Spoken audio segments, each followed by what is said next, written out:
it's something that has to be approached, and if done right, boy, it sounds like $1 million in school. That's the best thing we possibly do. What more can you want, you know? Presiding was hard. Working with Shelley Winters. Unavoidably, she was a wonderful bitch.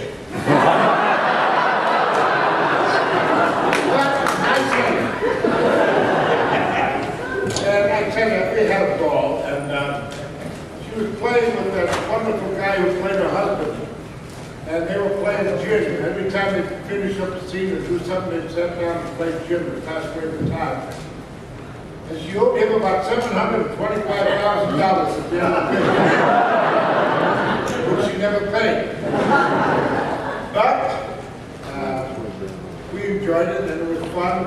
And it was a lot of hard work, 18 solid weeks of it. And then I went up, and they said, it was on a Friday that I found out that I was going to make Emperor of the North. Oh, yeah. Saturday off, and a Sunday I flew up to Portland, Oregon to make start the picture Emperor of the North with Lee Marty. If you haven't seen that one, that was a bitch. That was a hard one because we were working on a train, and the train was moving, and you had to watch yourself or you were dead. Period.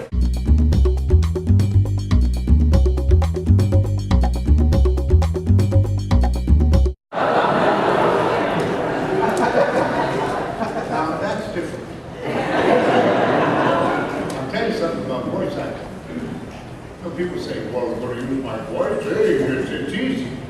It's not that easy. It's very hard because your voice becomes the actor. And while we were making,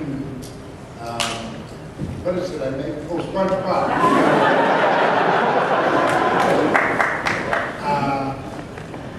I came across the word evil.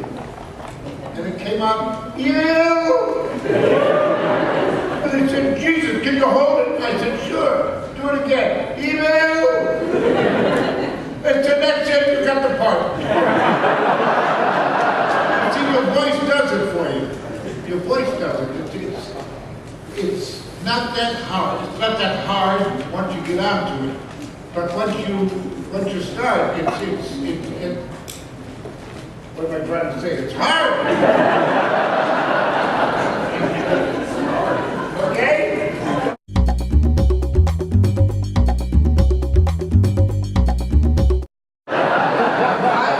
You know why? Kids get the biggest charge. Every time I open my mouth and I see a little one come by, you know, and then I said, I give the email. Where did that come from? You know? You can't believe it. And I tell them, hey, you're the what?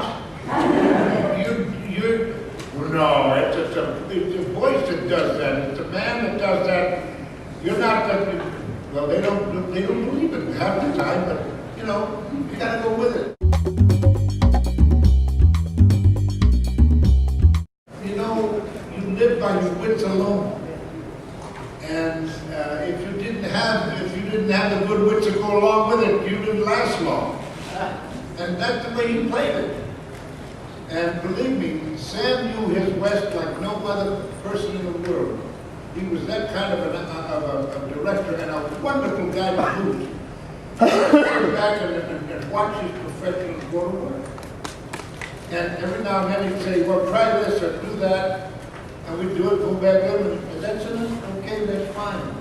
And we always got home at an early age, at an early time at night, to go out and have a couple of tequilas and hey man, we were living. We made it all in a place called Paras in Mexico. The place was so old that they were still showing Tom Mix pictures over there.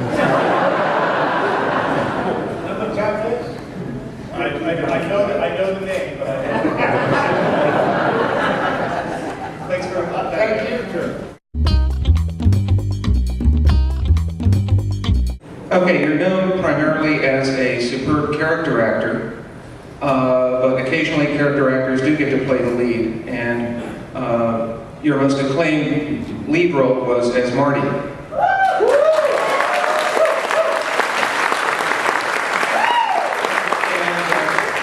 Marty had been performed earlier by Rod Steiger on television, and I was just wondering, how do you prepare for a role that somebody else has done so well and still make it your own? I didn't see his version. They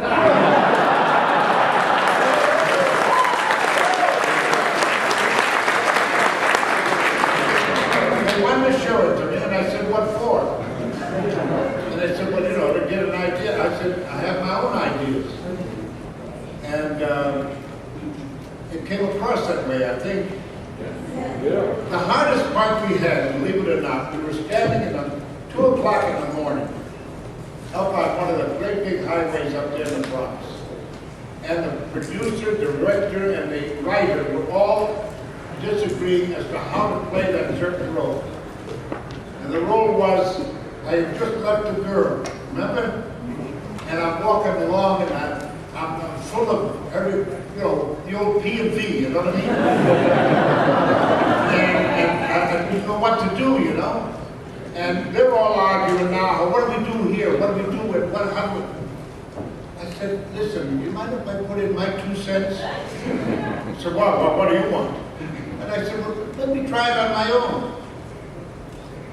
So they looked at me, you know, like I was another creature from another world or something. And I said, okay, go ahead. They said, okay, try it. So I'm working back and forth, and I'm full of the old, you know, happy dog, and I'm looking up at this sign, and suddenly I went, kaboom! I hit the sign, I go, taxi! They kept it in. That's the way it played. And they were very happy with it. Nobody even said thank you. Thank you.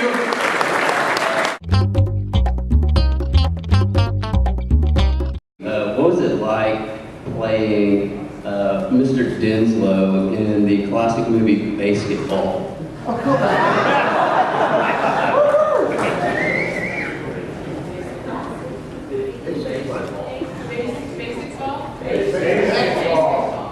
Matt Stone, Trey You Parker. saw that picture?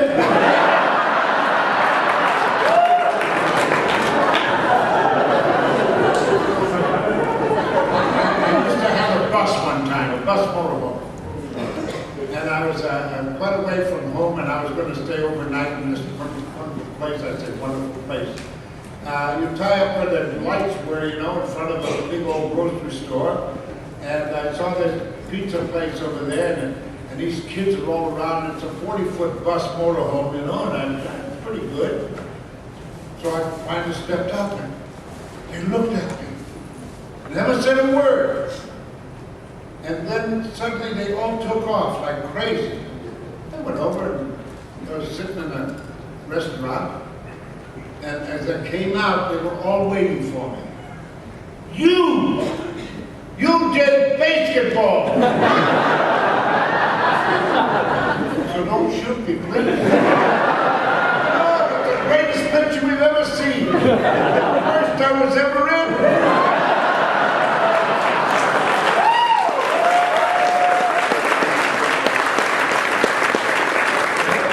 I'll tell you how they gauge it. How much money do they make?